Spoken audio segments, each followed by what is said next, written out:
Welcome to our channel. Today we how to download GitHub project templates for UI component starters step by step clearly.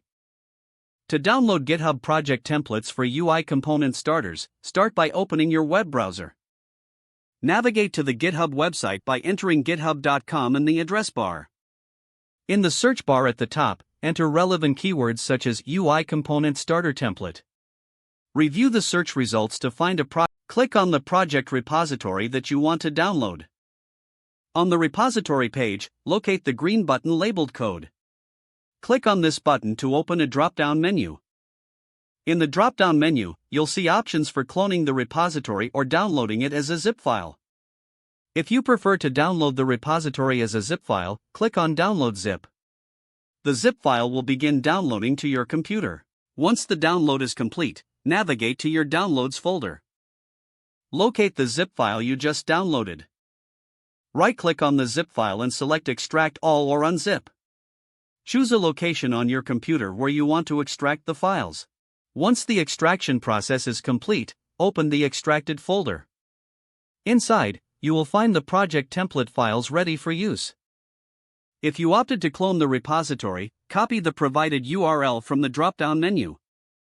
Open your terminal or command prompt. Navigate to the directory where you want to clone the repository. Use the command git clone followed by the copied URL. Press Enter to execute the command. The repository will start cloning to your local machine. Once the cloning is complete, navigate to the newly created folder. Now, you are ready to start using the UI component starter template in your project.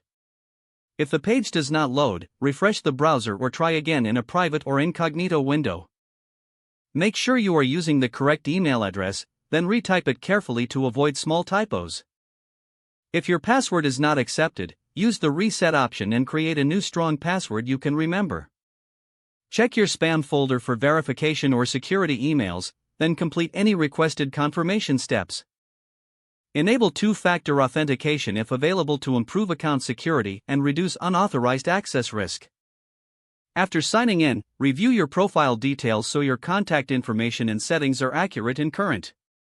If you see an error message, note it down and try again after restarting your device and internet connection. Log out when you finish, especially on shared devices, to keep your account and payment information secure. Don't forget to like this video and subscribe to our channel for more step-by-step tech guides.